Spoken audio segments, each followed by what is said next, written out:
Actually daw. So, nagkataon naman, unfortunately, wala tayong data. Kaya, ito ay, ano na lang, pre-shoot, pre-shoot. Nagtago pa si Mami. Mami, hindi pa naman ito live. Pero si Ate Ganda yan, napagkamalan niya tayong teacher. Pero siguro, pwede rin naman tayo magturo. Ano ituturo natin?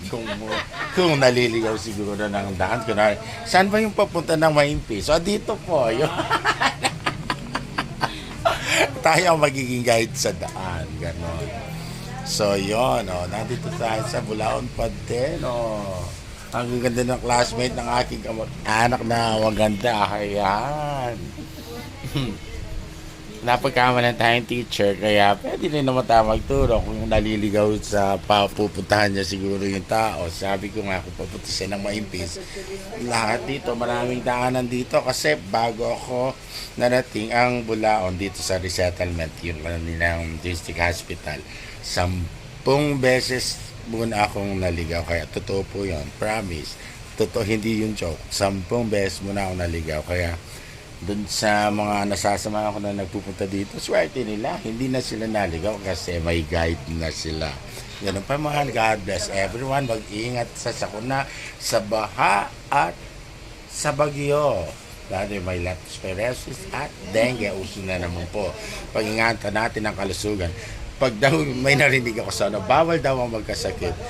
Kasi yun ang unang-unang ipapanukala niya sa Kongreso at Senado.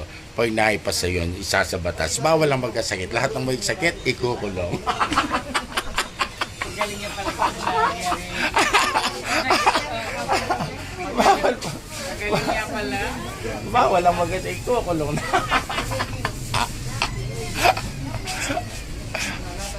Pag-resta pa sa listing. Sa San Luis.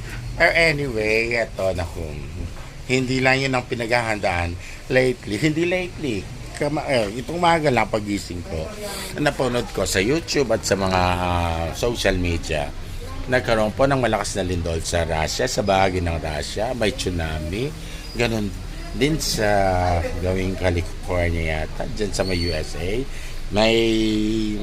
may tsunami din alert, doon sa Japan, tapos sa Hawaii.